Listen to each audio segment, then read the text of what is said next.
ओम नमो नारायण दोस्तों। आशा करता हूँ आप सब लोग मज़े में होंगे और दिवाली की अग्रिम शुभकामनाएं आप सब लोगों को। भगवान आप सबका भला करे, मेरा भी भला करे और सब लोग खुशी और सुख समृद्धि प्राप्त करें। तो एक छोटा सा कई लोगों की रिक्वेस्ट थी कि सर कुछ बताइए दीपावली के लिए, तो एक छोटा सा एक वीडियो लेके आया हूँ आपके लिए। ध्यान से सुनिएगा, सब कुछ सेल्फ एक्सप्लेनेटरी है। तो करना क्या है आपको दीपावली के दिन, जिससे कि थोड़ा सा और महालक्ष्मी प्रसन्न हो जाए। सबको ज़रूरत होती है उनकी। तो और वैसे भी दो चीज़ें इसमें मेन बताऊंगा मैं आपको। तो सबसे पहले आपको क्या करना है कि देखिए, दो हम लोग आमतौर पे मिट्टी के दीपक जलाते हैं, तो जलाने चाहिए, उसमें कोई ऐसी बुरी बात नहीं है, अच्छी बात है। बट अगर हम इसको और थोड़ा सा बड़े महाराज का बताया हुआ एक उपाय है, पुराने ज़माने में लोग करते थे, गाँव में शायद अभी भी करते हैं। तो करना क्या है आपको कि थोड़ी सी इसमें मेहनत करनी पड़ेगी। आपके घर में जो भी गृहिणी हैं, बहन बेटी, वाइफ, माँ, उनसे रिक्वेस्ट करनी पड़ेगी आपको। आपको क्या करना है कि आटे के दीपक बनाने, इस बार ये करके देखिए। Something new I am telling you.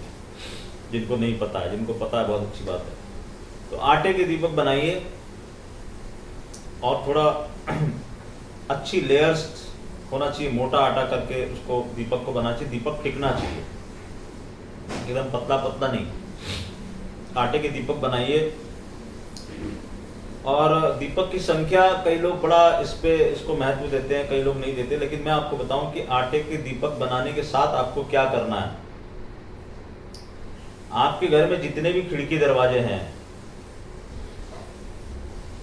उतने आटे के दीपक बनाइए।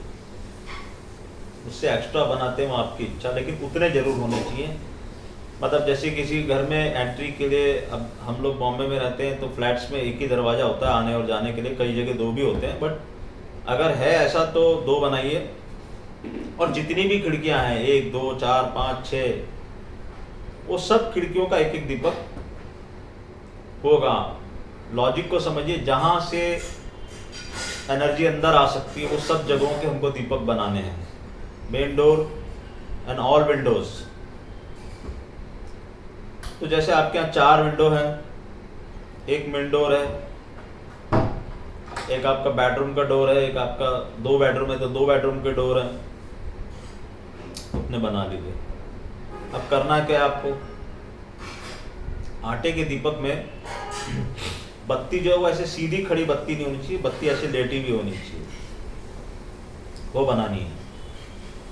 और इस बत्ती को आप घर के मेन डोर पे जब रख रहे हैं तो बत्ती की जो साइड है वो अंदर होनी चाहिए। आप अपने घर की विंडो पे रख रहे हैं तो विंडो पे जरूरी नहीं है विंडो के ऊपर ही रखें, विंडो के नीचे जो फर्श है वहां पर भी रख सकते हैं।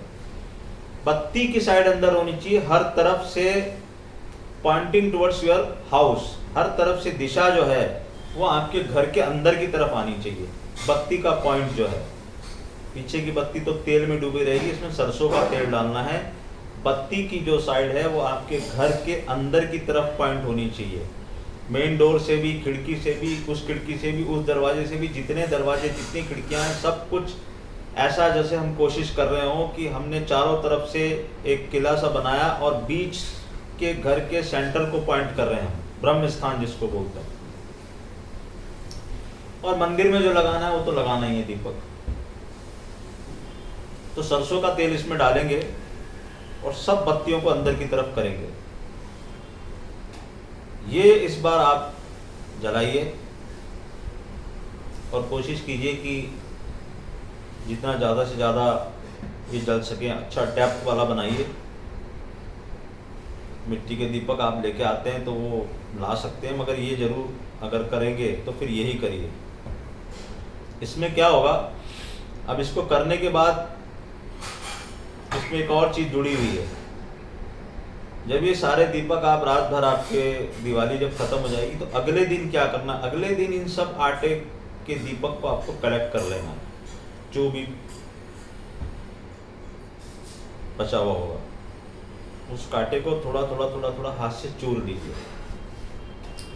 अब इस आटे को किसी पार्क में या किसी ऐसे पेड़ के नीचे या किसी ऐसी जगह जाके डालिए जहां पर चींटियां हों, एंट्स। वो आटा उनके घर पहुंचना चाहिए। जैसे वो आटा अपना घर लेके जाएंगी, उनका घर भरेगा। तो आपके घर के अंदर की सारी नेगेटिविटी चली जाएगी, चींटियों का पेट भर जाएगा, वहाँ से एक ब्लेसिंग आएगी। और आपने पॉइंटिंग टुवर्ड्स अंदर किया है तो सुख समृद्धि आपके घर के अंदर आएगी। आटे के दीपक बनाने का लॉजिक यही है कि उस आटे को बाद में चींटियाँ अपने घर ले जाएं। तो देख के डालिएगा। बहुत ही बढ़िया प्रयोग है, और जिसने भी किया है आज तक मुझे पॉजिटिव फीडबैक मिला है। तो ये चींटियों के घर पहुंच गया वो आटा, वो ले जाएंगी, खा लेंगी, उनका पता नहीं कितने दिनों का राशन हो जाएगा। और जितने दिनों का उनका राशन होगा उतने दिनों के आपके राशन की व्यवस्था नारायण कर देंगे, और भी बहुत कुछ व्यवस्था कर देंगे। तो एक बहुत ही विलक्षण प्रयोग है, ये करके देखिएगा। दूसरा,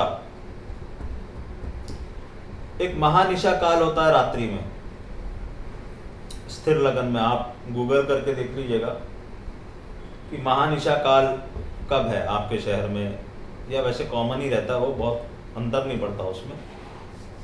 तो ये महानिशा काल में देखिए बड़े बड़े साधु महात्मा तांत्रिक लोग सिद्धियां करते हैं। हमको कोई सिद्धि विद्धि नहीं करनी, उन सब चक्रों में नहीं पड़ना। हमको सिंपल क्या करना है कि जो हम डेली पूजा करते हैं, जैसे आप हनुमान चालीसा पढ़ते हैं या कोई शिव चालीसा पढ़ते हैं, कृष्ण जी का मंत्र पढ़ते हैं, कोई भी ऐसा मंत्र जो आप डेली पढ़ते हैं या डेली पूजा जो आप करते हैं, वो आपको महानिशा काल में एक बार नहा धो के स्वच्छ वस्त्रों के साथ यही आटे का दीपक लगा के पूजा करनी। वो पूजा अगले 1 साल तक के लिए, मतलब अगली दिवाली तक के लिए आपकी सिद्ध हो जाएगी। और सिद्ध होने के बाद महानिशा काल में जो पूजा आपने की वो आपको साल भर तो फल देगी, और आपकी रोज की पूजा सिद्ध हो जाएगी। अगर कोई उसमें दोष होगा, कोई कुल देवी का दोष होगा, कोई कुल देवता का दोष होगा, कोई भी तरह का दोष होगा, वो मिट जाएगा और आपको पूजा का फल मिलने लगेगा। जो कि मैक्सिमम लोगों के साथ में इंटरेक्ट करता हूँ, बोलते हैं कि हमको सर हम पूजा तो बहुत करते हैं, हमको फल नहीं मिल रहा उसका। तो उसके बहुत से कारण हो सकते हैं, वो तो जन्म पत्री देखने के बाद पता चलेगा। एक तो आपके इष्ट देव कौन है, सही इष्ट देव हैं कि नहीं है, क्योंकि पूजा भी किसको कौन से भगवान की पूजा करनी चाहिए, ये भी एक ज्योतिष का एक रिसर्च है। लेकिन हम ये मानते हैं कि कोई भी भगवान की आप पूजा करें, अगर आप क्रिश्चियन हैं तो भी, मैं तो कहता हूँ आप किसी भी धर्म के हो, अगर आप आटे का दीपक जला के बत्ती अंदर की तरफ कर रहे हो और जाके चींटियों को डाल दे रहे हो, तो इसमें कोई भी आपका धर्म का कुछ नहीं हो रहा। आप ईसाई हो, क्रिश्चियन हो, कुछ भी हो, मुसलमान भी हो, तो भी मेरा ये मानना है। तो आप अपने अल्लाह को याद कर लीजिए, आप जीसस को याद कर लीजिए, वॉट एवर इट इज़, मगर आप रात को जो भी प्रेयर करेंगे वो सिद्ध हो जाएगी, और वो सिद्ध होने के बाद आपको साल भर उसका फल देगी। तो ये आटे के दीपक वाला प्रयोग कीजिए, और रात को वो पूजा जरूर कर लीजिए, जो कि आपको साल भर फल देने वाली है। ये महानिशा काल का एक बहुत बड़ा इम्पोर्टेंस है। बहुत लेंदी वीडियो नहीं बना रहा हूँ। और दूसरा मैं आपको ये कह रहा हूँ कि धनतेरस के दिन आप लोग सोना खरीदते हैं, चांदी खरीदते हैं। मैं बहुत कॉमन सी चीज़ बता रहा हूँ आपको। आप अपने घर की झाड़ू खरीद लीजिए, पुरानी झाड़ू को चेंज करिए, नई झाड़ू लेके आ जाइए धनतेरस के दिन। क्योंकि घर में जो झाड़ू है, जैसे मैंने आपको बताया था नमक, वैसे ही झाड़ू जो है, मैंने कहा था ना आपको, आपकी किचन में बहुत सारी चीज़ें मौजूद हैं। तो ये जो झाड़ू है ये भी महालक्ष्मी का प्रतीक है। और एक चीज़ मेरी ध्यान रखना कि झाड़ू को कभी भी 90% लोग झाड़ू को कैसे रखते हैं कि उसका हैंडल ऐसे नीचे होता है और मुंह ऊपर होता है, इसको बोलते हैं उल्टा झाड़ू रखना। आपको झाड़ू को कैसे रखना है कि उस जिस चीज़ से हम सफाई करते हैं वो उसका मुंह है, उसको नीचे रखना है और हैंडल को ऊपर रखना है। हमेशा झाड़ू को इस ढंग से प्लेस करना है अपने घर में। अगर अपने महालक्ष्मी के प्रतीक को उल्टा कर दिया तो प्रभु आप उल्टे हो जाओगे। तो आपको ऐसा नहीं करना है। आपको नई झाड़ू लेके आइए। आप जो अभी तक जो गलती कर रहे थे वो मत करिए। नई झाड़ू लेके आइए, उसका भी थोड़ा सा पूजन कीजिए। उस झाड़ू वो घर आपकी झाड़ू घर की नेगेटिव एनर्जी को बाहर निकालती है। धनतेरस के दिन से झाड़ू लाइए, उसको इस्तेमाल करना शुरू करिए। और उसको प्लेस कैसे करना है वो मैंने बता दिया आपको। पूजा के बारे में बता दिया, आटे के दीपक के बारे में बता दिया। ये तीनों चीज़ें आप कर लीजिएगा। भगवान आपको सुख दे, समृद्धि दे, सब जने खुश रहें। यही मेरा आज का वीडियो था। आशा करता हूँ आप लोगों को पसंद आएगा।